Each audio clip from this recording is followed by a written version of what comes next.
Everyone, welcome back to the channel Nandana creations. Friends, ಇವತ್ತೊಂದು simple crochet ಕುಚ್ಚು design ತೋರಿಸ್ತಾ ಇದ್ದೀನಿ.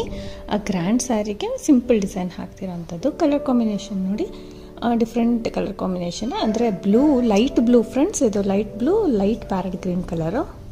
ಎರಡು ಲೈಟ್ ಶೇಡ್ಸ್ ಇದೆ, ಬಟ್ ನಾನು ಡಾರ್ಕ್ ಕಲರ್ ಯೂಸ್ ಮಾಡ್ತಾ ಇದ್ದೀನಿ thread work. So 10 number needle ತೊಗೊಂಡಿದ್ದೀನಿ ಫ್ರೆಂಡ್ಸ್. 11 ಆದರೂ ನಡೆಯುತ್ತೆ. ಸ್ಟಾರ್ಟ್ ಮಾಡೋಣ. ಸೊ ಇದು ಏನು ಲೈಟ್ ಇದೆ, ಸೆರಗ್ ಕಲರ್ ಲೈಟ್ ಇದೆ ಅಲ್ವಾ, ಸೊ ಅದರಲ್ಲಿ ಡಾರ್ಕ್ ತೊಗೊಂಡಿದ್ದೀನಿ ನಾನು. ಸ್ವಲ್ಪ ಗ್ರೀನ್ ಶೇಡ್ ಬರುತ್ತೆ, ವಿಡಿಯೋಗೆ ಚೇಂಜ್ ಕಲರ್ ಕಾಣಿಸ್ತಾ ಇದೆ.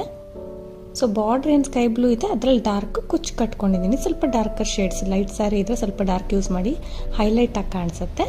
ಆ್ಯಸ್ ಯೂಶುವಲ್ 6 ದಾರನೇ ಸ್ಟಾರ್ಟ್ ಮಾಡ್ಕೊಳ್ಳೋಣ. ಸ್ಟಾರ್ಟಿಂಗ್ 2 ಸಿಂಗಲ್ ಕ್ರೋಶೆ ಮಾಡ್ಕೊಳ್ಳೋಣ ಫ್ರೆಂಡ್ಸ್. ಇದರಲ್ಲಿ ಬೇಕಂದರೆ ನೀವು ಬೀಡ್ಸ್ ಯೂಸ್ ಮಾಡ್ಬೋದು, ಇಲ್ಲ ಸ್ಕಿಪ್ ಮಾಡ್ಕೋಬೋದು, ನಾಟ್ ನೆಸಸರಿ.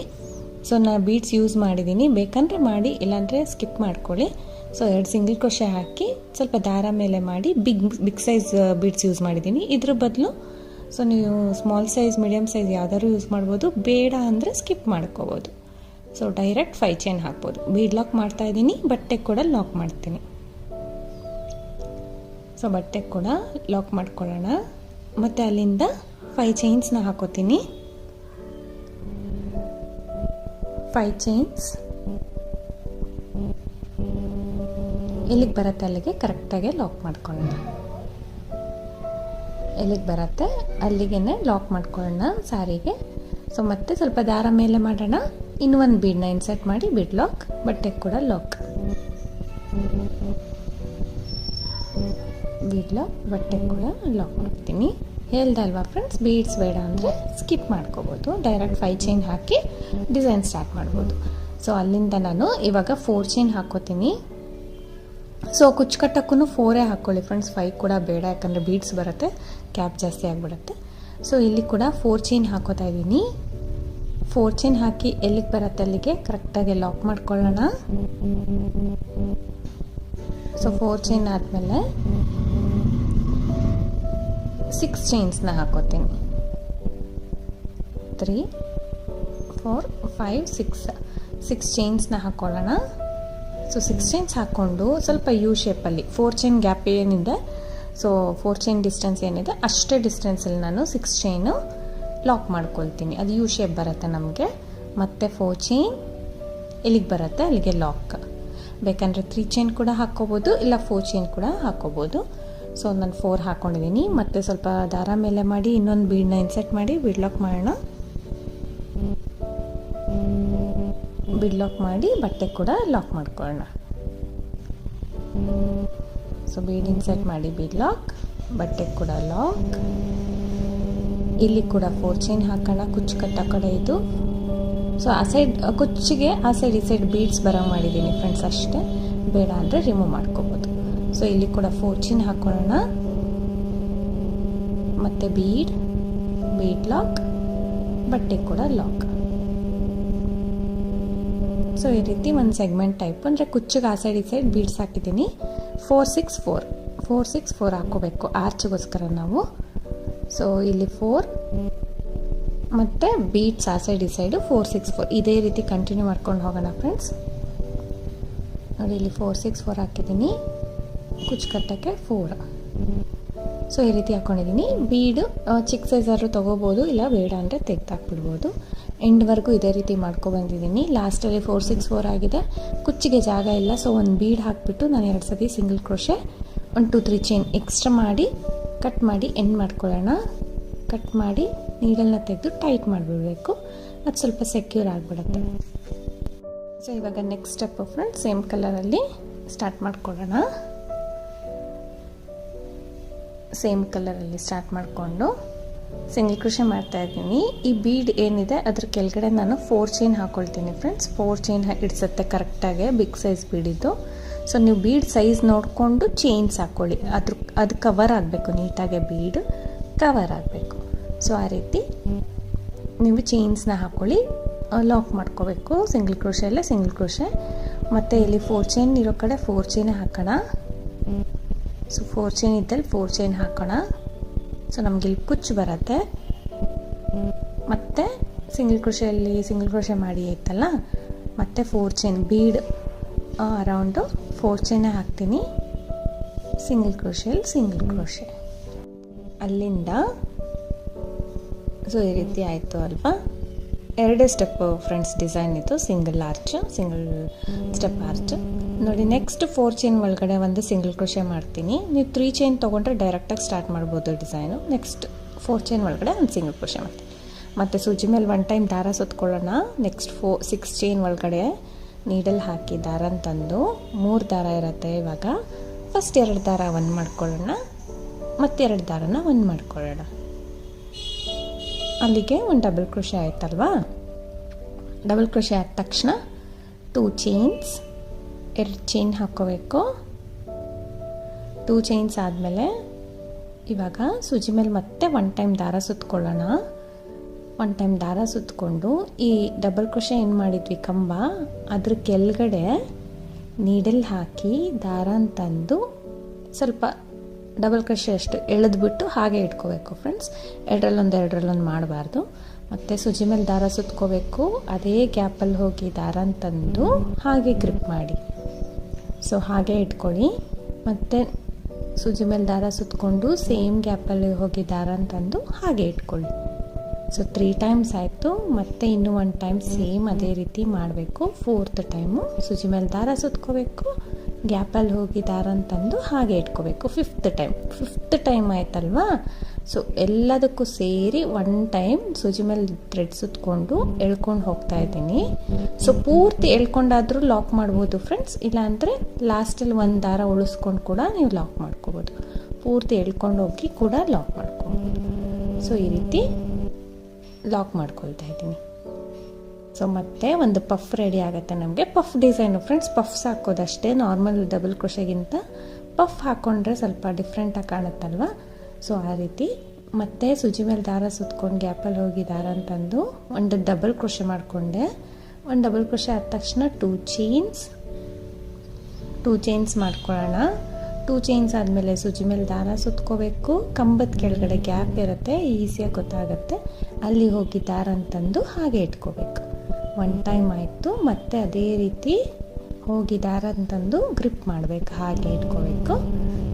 ಸೂಜಿ ಮೇಲೆ ದಾರ ಸುತ್ಕೋಬೇಕು, ಗ್ಯಾಪಲ್ಲಿ ಹೋಗಿ ದಾರ ಅಂತಂದು ಗ್ರಿಪ್ ಮಾಡಬೇಕು. 3rd ಟೈಮ್ ಆಯಿತು. ಒಟ್ಟು 1 ಪಫ್ಗೆ ನಾನು 5 ಟೈಮ್ಸ್ ಮಾಡ್ತಾಯಿದ್ದೀನಿ ಫ್ರೆಂಡ್ಸ್. ಬೇಕಂದರೆ 6 ಟೈಮ್ಸ್ ಕೂಡ ನೀವು ಮಾಡ್ಕೋಬೋದು. ಇನ್ನು ಸ್ವಲ್ಪ ನಮಗೆ ತಿಕ್ಕಾಗಿ ಬರುತ್ತೆ 6 ಟೈಮ್ಸ್ ಮಾಡಿದ್ದಲ್ಲಿ. ಸೊ ಎಲ್ಲ ಸೇರಿ ದಾರನ ಎಳ್ಕೊಂಡು ಒಂದು ಸಿಂಗಲ್ ಕ್ರೋಶೆ ಮಾಡ್ಕೊಂಬಿಡ್ತೀನಿ ಇವಾಗ. ಸೊ ನಮಗೆ ಪಫ್ ರೆಡಿ ಆಗುತ್ತೆ. 2 ಪಫ್ ರೆಡಿ ಆಯ್ತಲ್ವಾ. ಸೊ ನಾನಿಲ್ಲಿ 3rd ಪಫ್ಗೆ ಒಂದು ಬೀಡನ್ನ ಹಾಕೋಣ. ಸೊ ಚೆನ್ನಾಗಿ ಕಾಣುತ್ತೆ ಸೆಂಟ್ರಲ್ಲಿ ಅಂದ್ಬಿಟ್ಟು ನಾರ್ಮಲ್ ಡಬಲ್ ಕ್ರೋಶೆ ಮಾಡ್ಕೋಬೇಕು. ಡಬಲ್ ಕ್ರೋಶೆ ಮಾಡಿ ಆದಮೇಲೆ ಇಲ್ಲಿ ಒಂದು ಚೈನ್ ಹಾಕ್ಕೊಳ್ಳೋಣ. ಚೈನ್ ಹಾಕಿ ಆದಮೇಲೆ ಸ್ವಲ್ಪ ದಾರ ಮೇಲೆ ಮಾಡಿ, ಸೊ ಅದಕ್ಕೆ ಒಂದು ಸ್ಮಾಲ್ ಬೀಡ್ ತೊಗೊಂಡು ಇನ್ಸರ್ಟ್ ಮಾಡ್ತೀನಿ. ಸೊ ಬೀಡ್ ತೊಗೊಂಡು ಇನ್ಸರ್ಟ್ ಮಾಡಿ ಬೀಡ್ ಲಾಕ್ ಮಾಡೋಣ. ಬೀಡ್ ಲಾಕ್ ಮಾಡಿ ಆದಮೇಲೆ ಸೊ 2 ಚೈನ್ಸ್ ಬದಲು ಫ್ರೆಂಡ್ಸ್ 1 ಚೈನು 1 ಬೀಡನ್ನ ಹಾಕೋತಾ ಇದ್ದೀನಿ. ಸೊ ಮತ್ತೆ ಸೇಮ್ ಸೂಜಿ ಮೇಲೆ ದಾರ ಸುತ್ಕೋಬೇಕು, ಅದು ಕಂಬದ ಕೆಳಗಡೆ ಹೋಗಿ ದಾರ ಅಂತಂದು ಹಾಗೆ ಇಟ್ಕೋಬೇಕು. 5 ಟೈಮ್ಸೇ ತೊಗೊಳ್ತೀನಿ ಅದೇ ರೀತಿ. ಸೊ ನಾವು ಎಲ್ಲಿ 2 ಚೈನ್ ಮಾಡ್ತೀವಿ, ಫಸ್ಟು ಒಂದು ಡಬಲ್ ಕ್ರೋಶೆ ಮಾಡಿ 2 ಚೈನ್ ಮಾಡ್ತೀವಿ ಅಲ್ಲ, 2 ಚೈನ್ ಬದಲು 1 ಚೈನ್ 1 ಬೀಡ್ ಹಾಕ್ಕೊಂಡಿದ್ದೀನಿ ಅಷ್ಟೇ. ಸೊ ಇದು ಆ್ಯಸ್ ಯೂಶುವಲ್ 5 ಟೈಮ್ಸ್ ಮಾಡಿ 2 ಸಿಂಗಲ್ ಕ್ರೋಶೆ ಮಾಡಿದ್ರೆ ಒಂದು ಪಫ್ ರೆಡಿ ಆಗುತ್ತೆ. ಸೆಂಟ್ರಲ್ಲಿ ಬೀಡ್ ಬರುತ್ತೆ ಫ್ರೆಂಡ್ಸ್. ಪ್ರತಿಯೊಂದು ಪಫ್ಗೂ ನೀವು ಅದೇ ರೀತಿ ಬೀಡ್ ಹಾಕ್ಕೋಬೋದು. ಸೊ ಇಲ್ಲ ಅಂದರೆ ಹಾಗೆ ಬಿಡ್ಬೋದು. ನಾನು ಸೆಂಟ್ರಲ್ಲಿ ಮಾತ್ರ ಈ ರೀತಿ ಬೀಡ್ ಹಾಕಿದ್ದೀನಿ. ಸೊ ಇದು ನೆಕ್ಸ್ಟು 5 ಆದ ತಕ್ಷಣ 5 ಪಫ್ಸ್ ಆದ ತಕ್ಷಣ ನೆಕ್ಸ್ಟ್ 4 ಚೈನಲ್ಲಿ ಲಾಕ್ ಮಾಡ್ತೀನಿ. ಮತ್ತು ಸಿಂಗಲ್ ಕ್ರೋಶೆ ಇರೋ ಕಡೆ ಮತ್ತು ಸಿಂಗಲ್ ಕ್ರೋಶೆ ಮಾಡ್ಕೊಳ್ಳೋಣ. ಮತ್ತು 4 ಚೈನ್ ಇವಾಗ ಹಾಕ್ಕೊಳ್ಳೋಣ. ಸೊ ನೋಡಿ ಈ ರೀತಿ ಪಫ್ ಬರುತ್ತೆ. 6 ಪಫ್ ಹಾಕಿದ್ರೆ ಸ್ವಲ್ಪ ಓವರ್ಲ್ಯಾಪ್ ಆಗುತ್ತೆ ಫ್ರೆಂಡ್ಸ್. ನಾನು 6 ಚೈನ್ ಹಾಕ್ಕೊಂಡಿದ್ದೀನಿ ಅಲ್ಲ, 5 ಪಫ್ ಕರೆಕ್ಟಾಗಿ ಸೆಟ್ ಆಗುತ್ತೆ. ಸೊ ನೀವು ನೋಡ್ಕೊಂಡು ನೀವು ಅಡ್ಜಸ್ಟ್ ಮಾಡ್ಕೊಳ್ಳಿ. 6 ಪಫ್ ಬೇಕಂದರೆ 7 ಪಫ್ ಬೇಕಂದರೆ ಸ್ವಲ್ಪ ಬೇಸು ಸ್ವಲ್ಪ ಎಕ್ಸ್ಟೆಂಡ್ ಮಾಡಬೇಕಾಗುತ್ತೆ. 6 ಚೈನ್ ಇರೋದು 7-8 ಚೈನ್ ಹಾಕೋಬೇಕಾಗತ್ತೆ. ಸೊ ಅದಕ್ಕೋಸ್ಕರ 6 ಚೈನ್ಸ್ 5 ಪಫ್ ಅಷ್ಟೇ ಹಾಕ್ಕೊಂಡಿದ್ದೀನಿ. ಸೊ ಇಲ್ಲಿ ನೋಡಿ ಬೀಡ್ಸ್ ಅರೌಂಡ್ 4 ಚೈನ್ ಹಾಕ್ಕೊಂಡಿದ್ದೀನಿ, ಮತ್ತು 4 ಚೈನ್ ಇರೋ ಕಡೆ 4 ಚೈನ್ ಹಾಕ್ಕೊಂಡಿದ್ದೀನಿ, ಮತ್ತು ಬೀಡ್ ಅರೌಂಡ್ 4 ಚೈನ್ ಹಾಕಿ ಸಿಂಗಲ್ ಕ್ರೋಶೆ ಇರೋ ಕಡೆ ಸಿಂಗಲ್ ಕ್ರೋಶೆ ಲಾಕ್ ಮಾಡ್ಕೊಳ್ಳೋಣ. ಮತ್ತು ಇವಾಗ ನೆಕ್ಸ್ಟ್ 4 ಚೈನ್ ಒಳಗಡೆ ಒಂದ್ಸತಿ ಸಿಂಗಲ್ ಕ್ರೋಶೆ, ಸೊ ನಿಮಗೆ ಗ್ಯಾಪ್ ಆಯಿತು ಅನಿಸುತ್ತೆ ಆರ್ಚಿಗೆ ಕುಚ್ಚಿಗೆ ಫ್ರೆಂಡ್ಸ್, ಬೀಡ್ಸ್ನ ರಿಮೂವ್ ಮಾಡಿ 4 ಚೈನ್ ಇದ್ದಲ್ಲಿ 3 ಚೈನ್ ಕೂಡ ಬೇಸ್ ಲೈನಲ್ಲಿ ಹಾಕ್ಕೋಬೋದು. ಸೊ ನೋಡಿ ಡೈರೆಕ್ಟಾಗಿ ನಾನು ಅಲ್ಲಿಂದ ನೆಕ್ಸ್ಟ್ 6 ಚೈನ್ ಒಳಗಡೆ ಹೋಗಿ ಒಂದು ಡಬಲ್ ಕ್ರೋಶೆ ಮಾಡಿದೆ. ಮತ್ತು ಇವಾಗ 2 ಚೈನ್ ಮಾಡಿಬಿಟ್ಟು, ಸೊ ನೋಡಿ ಹೇಳ್ದೆ ಅಲ್ಲ, ಬೀಡ್ಸ್ನ ಬೇರೆ ಪಫ್ಗೂ ಹಾಕ್ಕೋಬೋದು, ಬೇಡ ಅಂದರೆ 2 ಚೈನ್ ಹಾಕಿ ಈ ಥರ 5 ಟೈಮ್ಸು ಗ್ರಿಪ್ ಮಾಡಿ ಲಾಕ್ ಮಾಡ್ಬೋದು. ಪಫ್ ಡಿಸೈನ್ ತುಂಬ ಚೆನ್ನಾಗಿರುತ್ತೆ ಫ್ರೆಂಡ್ಸ್, ಸ್ವಲ್ಪ ಟೈಮ್ ತೊಗೊಳುತ್ತೆ ಬಿಟ್ಟರೆ ಸೊ ತುಂಬ ಚೆನ್ನಾಗಿ ಬರುತ್ತೆ ಡಿಸೈನ್ ಅಂತೂ. ಒಂದು ಸ್ವಲ್ಪ ಸ್ಪೆಷಲಾಗಿ ಕಾಣುತ್ತೆ ನಾರ್ಮಲ್ ಡಬಲ್ ಕ್ರೋಶೆ ಆರ್ಚ್ಗಳಿಗಿಂತ, ಒಂಚೂರು ಡಿಫ್ರೆಂಟಾಗಿ ಕಾಣುತ್ತೆ, ತಿಕ್ಕಾಗಿ ಬರುತ್ತೆ ಅಲ್ವಾ. ಸೊ ಒಂದು ಸ್ವಲ್ಪ ಎಂಬೋಸ್ ಮಾಡಿರೋ ಥರ ಚೆನ್ನಾಗಿ ಕಾಣುತ್ತೆ. ಟ್ರೈ ಮಾಡಿ ನೀವು ಕೂಡ. ನೋಡಿ ಪಫ್ ಹಾಕಿದ್ದೀನಿ ಅಲ್ವಾ, ಸೊ 2 ಪಫ್ ಹಾಗೆ ಹಾಕ್ತೀನಿ, ಇನ್ನೊಂದು ಪಫಿಗೆ ಒಂದು ಬೀಡನ್ನ ಹಾಕ್ತೀನಿ. ಈ 2 ಚೈನ್ ಏನು ಮಾಡಿದ್ದೀನಿ ಆ 2 ಚೈನ್ ಬದಲು ಒಂದು ಬೀಡ್ ಹಾಕ್ಕೋಬೋದು, ಇಲ್ಲ 1 ಚೈನ್ ಹಾಕಿ 1 ಬೀಡನ್ನ ಹಾಕಿದ್ರೆ ಇನ್ನು ಪರ್ಫೆಕ್ಟಾಗಿ ಬರುತ್ತೆ. ಸೊ ಈ ರೀತಿ ಲೆಂತಿಯಾಗಿ ಇಟ್ಕೋಬೇಕು ನಾವು. ಆಲ್ಮೋಸ್ಟ್ ಈ ಥರ ಒಂದೇ ಲೆಂತಲ್ಲಿ ಮಾಡಿಕೊಂಡ್ರೆ ಅದು ಹೋಗ್ತಾ ಹೋಗ್ತಾ ಸ್ವಲ್ಪ ಟೈಟ್ ಅನಿಸುತ್ತೆ, ಆದರೂ ಎಷ್ಟಾಗುತ್ತೆ ಅಷ್ಟು ಆರಾಮಾಗಿ ಇಟ್ಕೊಂಡ್ರೆ ನೀಟಾಗಿ ಬರುತ್ತೆ. ಈ ಥರ 5 ಸತಿ ಮಾಡಿ ಎಲ್ಲದಕ್ಕೂ ಸೇರಿಸಿ ಒಂದೇ ಸತಿ ಎಳ್ಕೊಂಡು ಲಾಕ್ ಮಾಡ್ಕೊಳ್ತೀನಿ. ಮತ್ತು ಇವಾಗ ವಿತ್ ಬೀಡು ಹಾಕಿಬಿಟ್ಟು ಮತ್ತೆ 2 ಪಫು ವಿತೌಟ್ ಬೀಡ್ ಹಾಕ್ಬಿಡ್ತೀನಿ. ಸೊ ನೋಡಿ ನೆಕ್ಸ್ಟ್ 4 ಚೈನ್ ಒಳಗಡೆ ಸಿಂಗಲ್ ಕ್ರೋಶೆ ಮಾಡಿದ್ದೀನಿ, ಹಾಕಿಬಿಟ್ಟು ಸಿಂಗಲ್ ಕ್ರೋಶೆ ಮಾಡಿ ಬೀಡ್ ಅರೌಂಡ್ 4 ಚೈನ್, ಕುಚ್ಚು ಕಟ್ಟೋ ಕಡೆ 4 ಚೈನ್, ಮತ್ತು ಬೀಡ್ ಕೆಳಗಡೆ 4 ಚೈನ್ ಹಾಕಿಬಿಟ್ಟು ಕಂಪ್ಲೀಟ್ ಮಾಡಿದ್ದೀನಿ. ಸೊ ಇದೇ ರೀತಿ ಮಾಡ್ಕೊಂಡು ಹೋಗೋದು. ಈಸಿಯಾಗಿದೆ ಫ್ರೆಂಡ್ಸ್, ಪಫ್ ಒಂದೇ ಟೈಮ್ ತೊಗೊಳುತ್ತೆ, ಬಿಟ್ಟರೆ ಡಬಲ್ ಕ್ರೋಶೆ ನಾವು ಈಸಿಯಾಗಿ ಹಾಕ್ಬಿಡ್ತೀವಿ ಅಲ್ವಾ.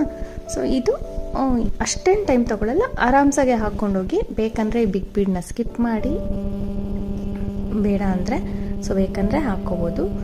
ಸೊ ಅಲ್ಲಿ ಕುಚ್ಚು ಬರುತ್ತೆ ನಮಗೆ. ಇಷ್ಟೇ ಫ್ರೆಂಡ್ಸ್, ಡಿಸೈನು ತುಂಬ ಚೆನ್ನಾಗಿರುತ್ತೆ. ನೆಕ್ಸ್ಟ್ ಸ್ಟೆಪ್ ಕೂಡ ಈ ಥರ ಡಿಸೈನಲ್ಲಿ ತೋರಿಸಿದ್ದೀನಿ, ಬಟ್ ಇದರಲ್ಲಿ ಇಷ್ಟಕ್ಕೆ ಸ್ಟಾಪ್ ಮಾಡಿದ್ದೀನಿ. ಇದಕ್ಕೆ 157 ದಾರ ಸುತ್ತಕೊಂಡು ಸ್ವಲ್ಪ ತಿಕ್ಕಾಗೆ ಮತ್ತು ಲೆಂತಿಯಾಗೆ ಆರ್ಚ್ ಏನಿದೆ ಅದಕ್ಕಿಂತ ಉದ್ದಾಗೆ ನಾನು ಕುಚ್ಚು ಬಿಟ್ಟಿದ್ದೀನಿ. ಕಸ್ಟಮರ್ ಕೇಳಿರೋದಕ್ಕೆ ಅವ್ರಿಗೆ ಕುಚ್ಚು ಹೈಲೈಟ್ ಆಗಿರಬೇಕು, ಡಿಸೈನ್ ಕಡಿಮೆ ಇರಲಿ ಅಂದಿದ್ದಕ್ಕೆ ನಾನು ಕುಚ್ಚು ಲೆಂತಿ ಮಾಡಿ ಡಿಸೈನ್ ಚಿಕ್ಕದು ಮಾಡಿದ್ದೀನಿ ಫ್ರೆಂಡ್ಸ್. ಸಿಂಪಲ್ಲಾಗಿ ಚೆನ್ನಾಗಿ ಕಾಣಿಸ್ತಾ ಇತ್ತು. ನಿಮಗೂ ಇಷ್ಟ ಆಗುತ್ತೆ ಅಂದ್ಕೊಂಡಿದ್ದೀನಿ. ಡಿಸೈನ್ ಟ್ರೈ ಮಾಡಿ, ತುಂಬ ಲುಕ್ಕಾಗಿ ಬರುತ್ತೆ ಡಿಸೈನ್ ಮಾತ್ರ. ಸೊ ನಿಮಗೆ ಇಷ್ಟ ಆಗುತ್ತೆ ಖಂಡಿತ ಟ್ರೈ ಮಾಡಿ ಫ್ರೆಂಡ್ಸ್, ತುಂಬ ಚೆನ್ನಾಗಿ ಕಾಣಿಸುತ್ತೆ. ಹೊಸಬ್ರು ನೋಡ್ತಾ ಇದ್ದರೆ ಪ್ಲೀಸ್ ಸಬ್ಸ್ಕ್ರೈಬ್ ಮಾಡಿ, ಸಪೋರ್ಟ್ ಮಾಡಿ. ಇದು ಸ್ಯಾರಿ ಚೆಕ್ ಮಾಡಿ. ಸೊ ಡಾರ್ಕ್ ಕಲರ್ಸು, ಸ್ಯಾರಿ ಬಂದು ಲೈಟ್ ಕಲರ್ ಇದೆ, ಸೆರಗು ನೋಡ್ತಿರ್ಬೋದು. ಸ್ವಲ್ಪ ಡಾರ್ಕ್ ಯೂಸ್ ಮಾಡಿದ್ದೀನಿ. ಕುಚ್ಚು ಅಷ್ಟೇ ಬಾರ್ಡರ್ ಕಲರ್ ಲೈಟ್ ಇದೆ, ಡಾರ್ಕ್ ಕಲರ್ ಕುಚ್ಚು ಕಟ್ಟಿದ್ದೀನಿ. ಸೊ ತುಂಬ ಹೈಲೈಟಾಗಿ ಕಾಣಿಸ್ತಾ ಇತ್ತು. ಸೊ ವಿಡಿಯೋಗಿಂತ ಡೈರೆಕ್ಟಾಗಿ ಇನ್ನೂ ಚೆನ್ನಾಗಿದೆ ಡಿಸೈನು. ನೀವು ಕೂಡ ಟ್ರೈ ಮಾಡಿ ಫ್ರೆಂಡ್ಸ್. ಇದಕ್ಕೆ ಪ್ರೈಸ್ ಬಂದು 450 to 550 ಅರೌಂಡ್ ಚಾರ್ಜ್ ಮಾಡ್ತಾರೆ. ಕಡಿಮೆ ಜಾಸ್ತಿ ನೋಡ್ಕೊಂಡು ನೀವು ಮಾಡ್ಕೊಳ್ಳಿ. ಅಬೌವ್ 500 ಚಾರ್ಜ್ ಮಾಡ್ಬೋದು ಫ್ರೆಂಡ್ಸ್, ಯಾಕಂದರೆ ಈ ಟೈಮ್ ತೊಗೊಳತ್ತೆ, ಪಫ್ ಅಲ್ವಾ. ಸೊ ಲುಕ್ಕು ಹಾಗೆ ಇರುತ್ತೆ, ಟೈಮ್ ಕೂಡ ತೊಗೊಳತ್ತೆ. ಸೊ ಪ್ಲೇಸಸ್ ಡಿಪೆಂಡ್ ಆಗುತ್ತೆ, ನೋಡ್ಕೊಂಡು ನೀವು ಮಾಡ್ಕೋಬೋದು. Thank you for watching friends. Thank you.